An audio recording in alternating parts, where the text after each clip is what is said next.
આજે બપોરે ટ્રમ્પ સરકારે અને યુએસસીઆઈએસે એક પોસ્ટ મૂકી એક્સ ઉપર અથવા તો ટ્વિટર ઉપર, જેને કારણે અમેરિકાની અંદર એક્સ ઉપર એટલે કે ટ્વિટર ઉપર અને રેડિટ પર એક પ્રકારનો હોબાળો મચી ગયો છે.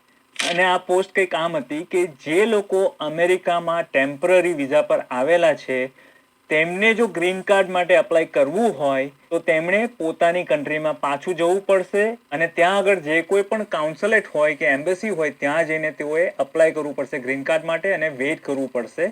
એટલે કે અમેરિકામાં ટેમ્પરરી વિઝા પર જે લોકો આવેલા છે તેઓ પહેલા શું કરતા કે અમેરિકામાં રહીને જ એડજસ્ટમેન્ટ ઓફ સ્ટેટસ કરતા, એટલે કે તેઓનું એડજસ્ટમેન્ટ જે ટેમ્પરરી વિઝા હોય ત્યાંથી ચેન્જ થઈને ગ્રીન કાર્ડ માટે અપ્લાય કરતા, તે હવે નહીં કરી શકે.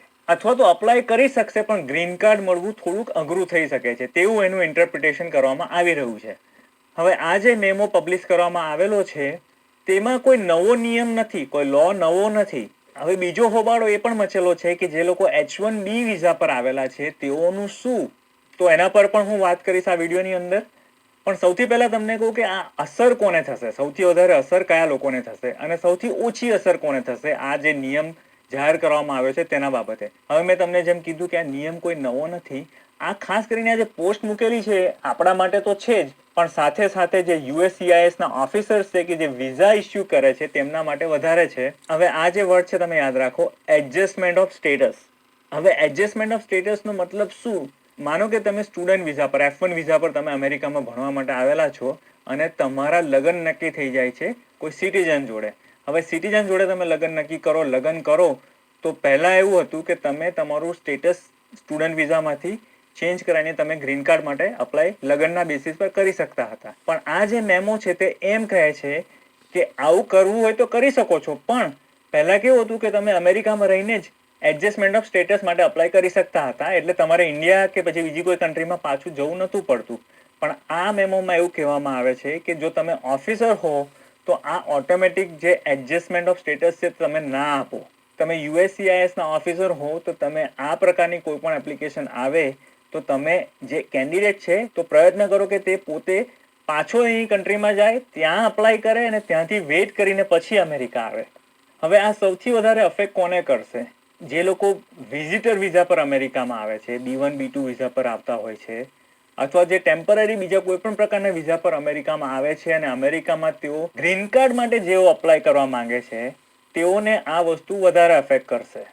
બીજું હું માનું છું ત્યાં સુધી જેઓ L1 વિઝા અથવા તો H1B વિઝા પર અપ્લાય કરીને અહીંયા આવેલા છે તેઓને આ એટલું અફેક્ટ કરવું ના જોઈએ, કારણ કે આ બંને વિઝા છે ડ્યુઅલ ઇન્ટેન્ટ વિઝા છે. ડ્યુઅલ ઇન્ટેન્ટ કે તેઓ ટેમ્પરરી વર્ક માટે તો આવેલા જ છે, પણ સાથે સાથે ગવર્મેન્ટને ખબર છે કે ફ્યુચરમાં તેઓ ગ્રીન કાર્ડ માટે અપ્લાય કરી શકે છે.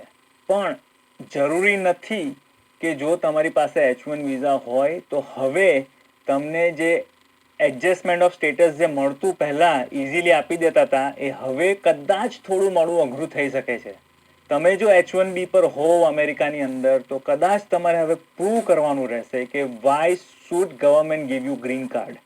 તમારું એમ્પ્લોયમેન્ટની હિસ્ટ્રી કેવી છે, તમારો ક્રિમિનલ રેકોર્ડ કેવો છે, તમે અહીંયા હતા ત્યારે તમે કોઈ નાના મોટા ગુનાઓમાં પકડાયેલા છો કે નહીં, તમે જે કોઈ ટેક્સીસ ભરેલા છે તેમાં કોઈ ચોરી કરી છે કે નહીં, તમે જે પર્પઝથી અમેરિકા આવેલા H1B વિઝા પર તે એમ્પ્લોયર સિવાય તમે કોઈ બીજા એમ્પ્લોયર માટે કામ કરેલું છે કે નહીં, તમે તમારી કોમ્યુનિટીમાં કે પછી દેશ માટે શું કોન્ટ્રીબ્યુટ કરેલું છે.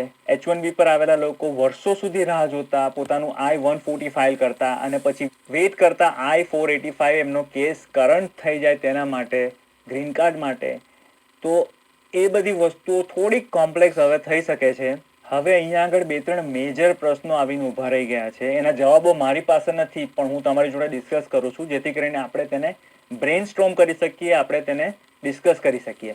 હવે માની લો કે કોઈ H1B વિઝા પર અહીંયા આગળ છે અને તેમને અમેરિકામાં બાળકો જન્મ્યા છે અને તેઓ બાળકો છે તે US સિટીઝન છે અને જો H1B ધારે કે જો પાછું ભારત જવું પડ્યું કોઈ પણ કારણોસર, તો પછી તેમના બાળકોનું શું? શું US સિટીઝન બાળકો પણ હવે સાથે ભારત રહેવા જતા રહેશે પોતાના પેરેન્ટ સાથે? ઓફકોર્સ સાથે જ રહેવું પડશે. એટલે એ કોમ્પ્લેક્સ મેટર થઈ જશે આખી, કારણ કે બાળકો તો પોતાના પેરેન્ટ્સને સ્પોન્સર ના કરી શકે જ્યાં સુધી તેઓ પોતે એડલ્ટ ના થઈ જાય ત્યાં સુધી. બીજું, અમેરિકાની અંદર ઘણા બધા H1B L1 વિઝા ધારકોએ મોંઘા ઘરો લઈ રાખેલા છે. જો તેમણે પાછું જવું પડશે તો કદાચ તેમની લાઈફ થોડી વધારે કોમ્પ્લેક્સ થઈ શકશે, કારણ કે આટલી મોંઘી પ્રોપર્ટીઝ વેચવી કોઈ ઇઝી નથી હોતું. બની શકે કે તેમને જે માર્કેટમાં જે ભાવ હોય તે ઘરના ભાવ ના પણ મળે જો પાછું જવું પડ્યું તો. ભારતની અંદર યુએસના જે કોન્સ્યુલેટ છે, જે એમ્બેસીસ છે, તે ઓલરેડી વર્કથી લોડેડ છે.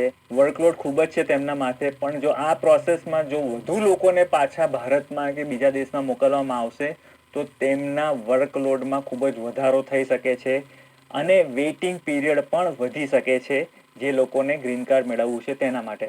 બીજું, આ કાયદો જૂનો છે, આ નિયમો જૂના છે, ખાલી તેઓ રીએન્ફોર્સ કરી રહ્યા છે આ વસ્તુને. પણ આ રીએન્ફોર્સમેન્ટ ક્યારથી લાગુ પડશે, ક્યારથી આ બાબતનો અમલ કરવાનું યુએસસીઆઈએસના ઓફિસર્સ ચાલુ કરશે, તેના વિશે કોઈ પણ માહિતી સરકાર દ્વારા આપવામાં આવી નથી.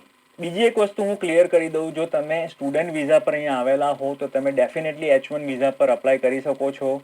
ગ્રીન કાર્ડ જેને મેળવવું છે તેના માટેનો જ આ નિયમ છે. એટલે સ્ટુડન્ટ વિઝા પર આવેલા વિદ્યાર્થીઓએ નિરાશ થવાની જરા પણ જરૂર નથી. ફરીથી એકવાર રિપીટ કરું છું કે આ જે કાયદો છે એ ફક્ત જે લોકોને એડજસ્ટમેન્ટ ઓફ સ્ટેટસ કરીને ગ્રીન કાર્ડ મેળવવું છે તેમના માટે છે. મોસ્ટલી જે ટેમ્પરરી અહીંયા અમેરિકામાં આવેલા છે લોકો કે જેઓ ગ્રીન કાર્ડ મેળવવા માંગે છે તેમને વધુ અસર થશે આ કાયદાને કારણે.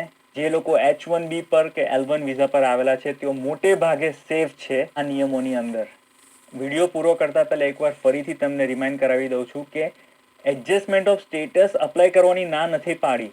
Anybody who is in America can apply for adjustment of status. એટલે જો તમે એડજસ્ટમેન્ટ ઓફ સ્ટેટસ માટે અપ્લાય કરવાના હો તો રાહ ના જોતા કરી નાખજો. પણ તમને ગ્રીન કાર્ડ આપવું કે ના આપવું એડજસ્ટમેન્ટ ઓફ સ્ટેટસના આધારે તે હવે યુએસસીઆઈએસના ઓફિસર નક્કી કરશે.